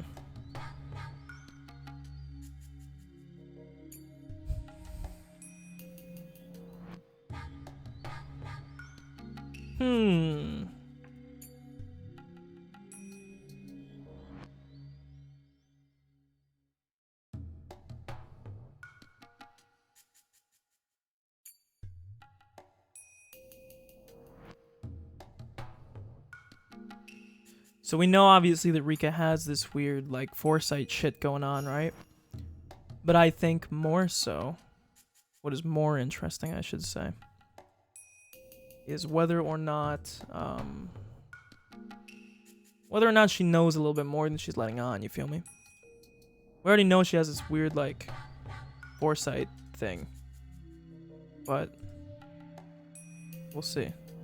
We'll see, okay? This is, as a wise man once said, it's pretty sussy. June 20th, 1982 at 8:11 p.m. Satoshi snuck out the window after supper. He heard the distant ruckus of the festival. The festival would end at 9 p.m. After the Watanagashi ceremony, there was going to be a raffle drawing. So there were two types of people in Hinamizawa. The people who would go home for dinner, and the ones who would stay until the raffle was over. Either relaxing at home, or still at the festival. There were only those two patterns. On top of that, there weren't many neighbors in the vicinity of Satoshi's house. As a result, he found nobody on the streets. On that night, the small village seemed especially desolate. Satoshi knew it was going to be like this. But he would keep worrying until he saw it for himself. He was barefooted, but started running without hesitation.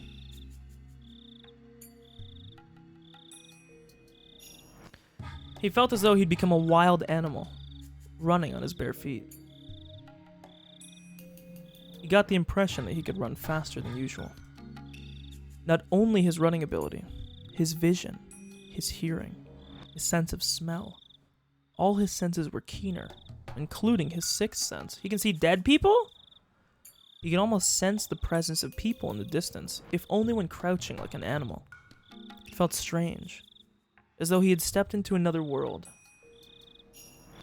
He'd been feeling tense and anxious until today, battling with his own fear.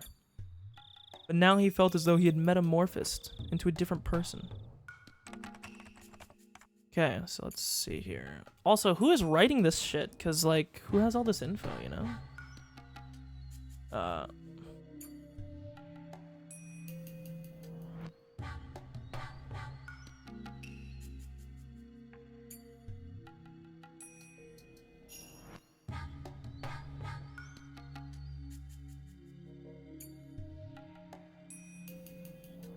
Sorry, just writing that down, you know? We're just writing everything down. We write everything down here.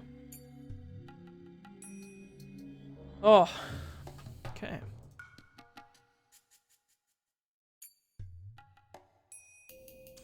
June 20th, 1982, 8:37 p.m.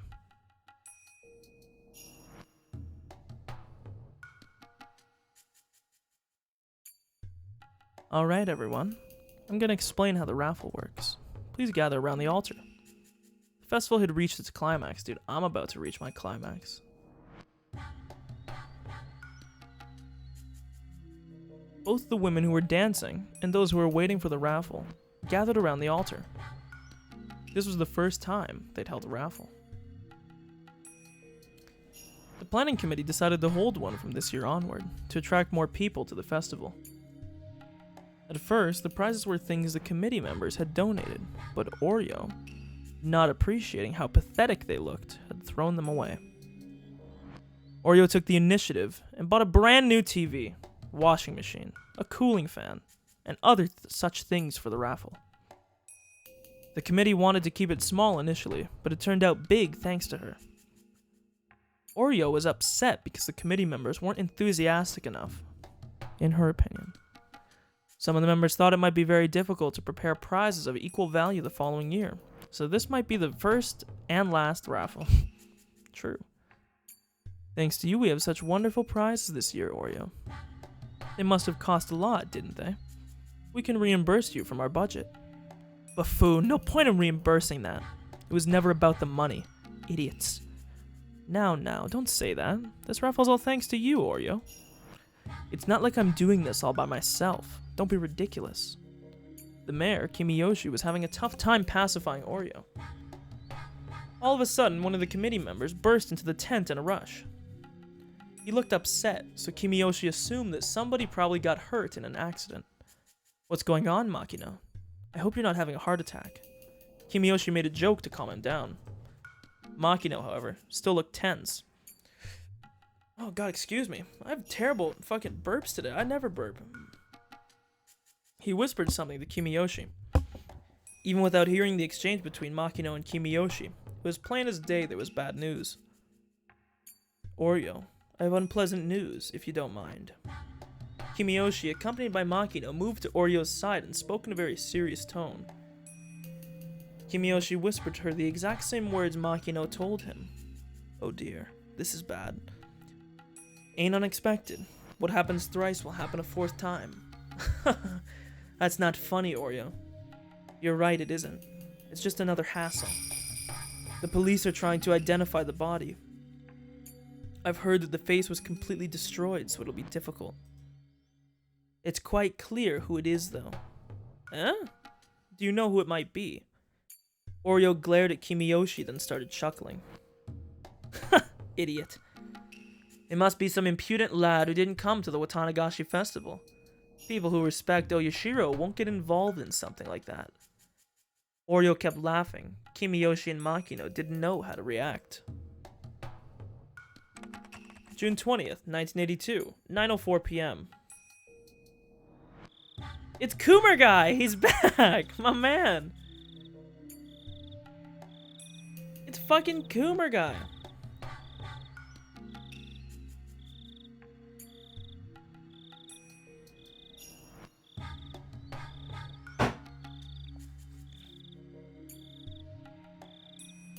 Okay. This is merciless. Kuma. Every death is merciless unless the dead wished for it. Which I think is probably pretty much near everyone. They have my condolences. How's it going over there? Did you find something that could identify the body? The forensic investigators shook their heads. The victim's wearing sandals and casual clothes. They must be from this neighborhood. We would be able to identify the corpse by asking around. That's the way we do it. The section manager says this case might become classified, so be careful with that. Gotcha. Kumagai gathered some officers and gave them directions. Dr. Irie has arrived. Doctor, it's over here. A young doctor got out of his car and headed in the victim's direction. Hello, I'm sorry to have kept you waiting. I had to help with the raffle. You must have drunk a lot at the festival, Doctor. Are you sure you're sober? Maybe I should run a breathalyzer test on you just to be safe. I'm fine. My assistant is driving. Clever of you. They let the doctor pass. There was an area cordoned off with blue plastic sheets. An officer rolled up the sheet and let Oishi and Irie pass. The forensic people were taking photos from many different angles. The blood splatters and the bloody sandals were left untouched, marked with chalk and indicated with small alphabetized plates. I'm not used to seeing things like this. Irie took out a handkerchief and covered his nose. You should breathe through your mouth. Well, you might sense the smell visually, though. The body appeared to be that of a middle-aged woman. It was soaked in blood. It looked like a middle-aged woman because of the hair and what she was wearing. The reason why no one could be certain it was a middle-aged woman was because its face was completely pulverized. This is brutal. Now this guy is savage. I'm sure it was done out of malice. The victim must have murdered right here, judging from the pattern of the blood splatters and soles of the sandals. And even though not many people take this road, the body is right in the middle of it. It's very unusual to see a culprit who would bludgeon their victim until their face was completely destroyed. Also, can you look at her arms? Oishi put on latex gloves and lifted the corpse's arms. See? Spotless, aren't they? Are you saying that the victim didn't try to protect her head? That there's no signs of struggle? Right, you are. I think the victim lost consciousness with the first blow. Well, I mean, he's better than Keiichi.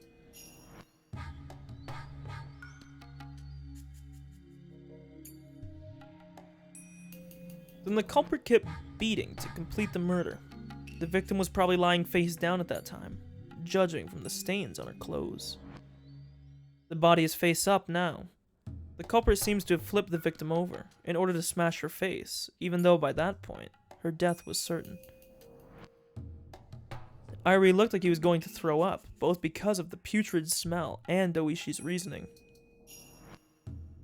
Smashing the victim's face is clearly a sign of a grudge, in my experience. It's a very profound grudge, too. That means the culprit must be someone very close to the victim. I understand you didn't call me to resuscitate her. Doctor, do you know who the victim is? If you do, I don't have to waste time questioning the neighbors. Irie looked at the body once again. He looked away quickly and thought. Then after a while, Irie left the investigation area without saying anything. I'm sorry, I don't know. Are you sure? Oishi smirked and looked into Irie's eyes, as though Irie was hiding something. I'm not hiding anything. I guess you're still under the influence, Doctor. Maybe you'll remember when you're sober. Let me know if you do. Oishi tapped Irie on the back. The doctor, saying he wanted some fresh air, left the scene. Kumagai returned. Kumagai. My man Kumagai. Oishi, the section manager's on the radio. The one in the first car. Irie lied. Huh? Nothing. Hurry up and question the neighbors. Okay, let's write this down.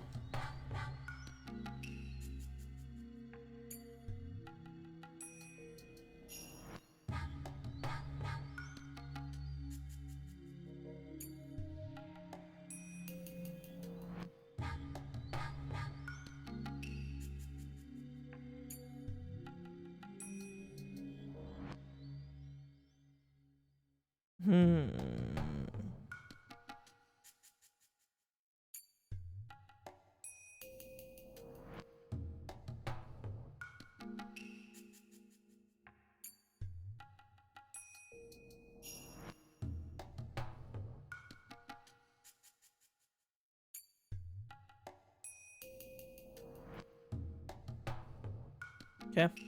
All I put down was that Irie apparently lied about him not knowing the identity of the victim to Oishi. I wonder if this was because Irie was sympathetic to Satoshi and Satoko's situation, like we already knew, or rather if he might have deeper involvement. I'm assuming it's the first, though.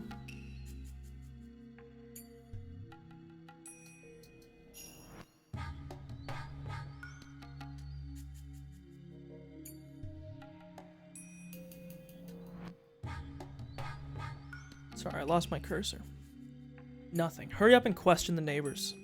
The victim must be from this area. June 20th, 1982, 9:39 p.m. Oishi. Here he is. Thank you for coming here this late at night. I know you have school tomorrow. I'm really sorry to bother you. No problem. Where's your father? My stepfather doesn't come home much. Uh-huh. Since when? When did he come home last? I don't know.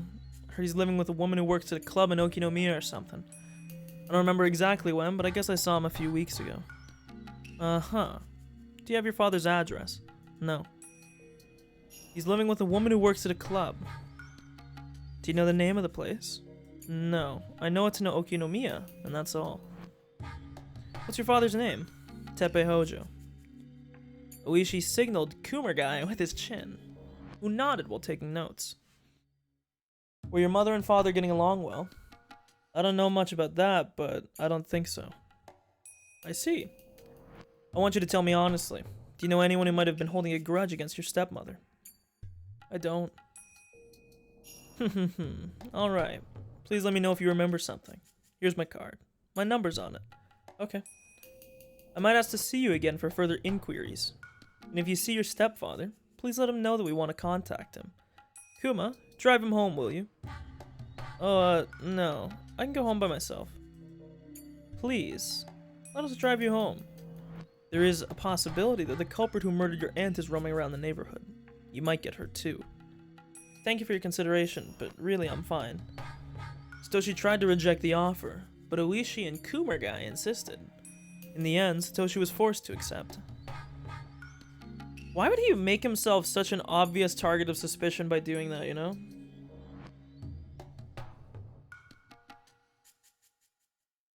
Fuck, man, I really don't know. It just seems really Kappa. But he turned around to leave when Oishi spoke to him as if he remembered something he'd forgotten to say. Ojo. Yes? Don't worry, it's no problem. We'll catch the culprit soon. Do you have any leads? Yeah, we do. Like what? That's confidential. Ordinary people might think that Oishi was trying to cheer the poor kid up with a joke. Well, usually people get pretty worked up when they commit murder. Though of course there are some exceptions. What kind of evidence do you find when the culprit's worked up? When somebody is in a very excited condition, their body shows many symptoms, like sweat, loss of hair. But Ron Jeremy wasn't bald. But I guess he also didn't commit murder. Very excited condition, though, you know? But Ron Jeremy had a full, I think he was excited as a career, you know? He had long hair, though. We often find the culprit's hair at crime scenes. Well, this is outside, so it's a bit different, but still. Did you find their hair? I don't know yet. The forensics guys are searching the scene right now.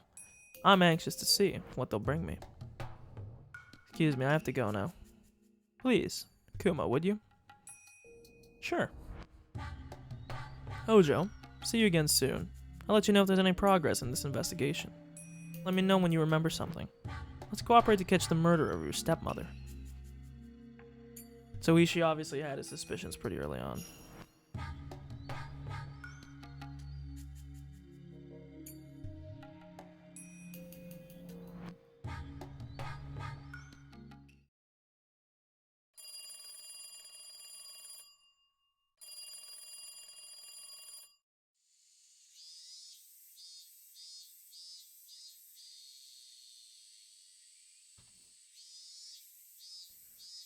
Sis called the morning after the Watanagashi festival to tell me that the curse had struck again for the 4th time.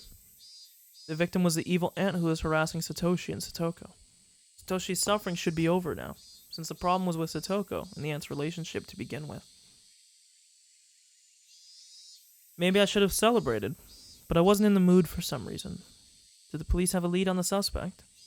Sis went quiet when I asked that. I don't know. Oishi seems to be questioning people in the neighborhood. He thinks the culprit is somebody close to the victim. I'm gonna go refill my water. I'll be right back. 1 second. Mute.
Okay, I'm back. My bad. Apologies. Okay. Oof.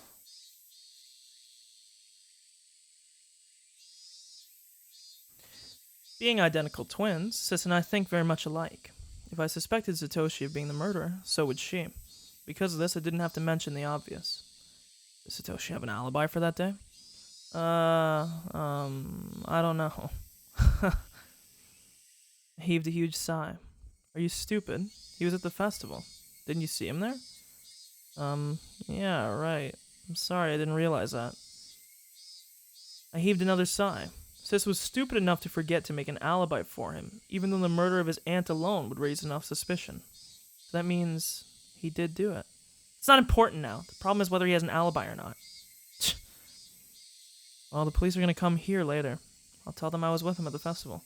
Sis, lying out of the blue like that won't work. If you haven't done anything to ensure his alibi, it's too late now. Please just be honest with them. I can't trust your acting skills. You might raise more suspicion if you make something up on the spot. Yeah, sorry. She sounded depressed. I was the one who should have been depressed. Mion usually handles things well, but she's not too good with emergencies. I was left worried for the future of the Sonozaki family. Mion must have been embarrassed. She soon changed the subject. I guess you haven't been able to work lately, have you? You're right, I haven't. Thanks to you. I'm sorry about that. I'll hide somewhere until tonight, so maybe you can work today? Sis had been appearing in public places during festival preparations and whatnot. As a result, I hadn't been able to pretend to be her. I hadn't been able to do work. As someone who had to support myself, it was a bit of a pain. To be honest, I didn't feel like working, but I couldn't afford to be sitting around either. When I locked my apartment door before leaving, the door of the next apartment over opened and Kasai appeared. Shion, are you heading out? Yeah, I'm going to work since Sis gave me time until tonight. You give me a ride?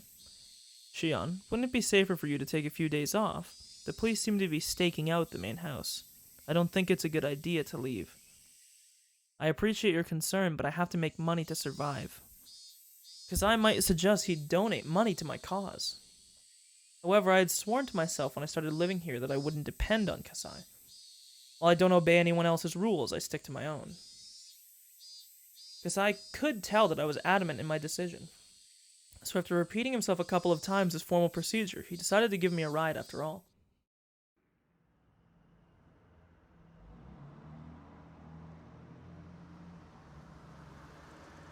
Every time we went to my uncle's store by car, we stopped at this traffic light.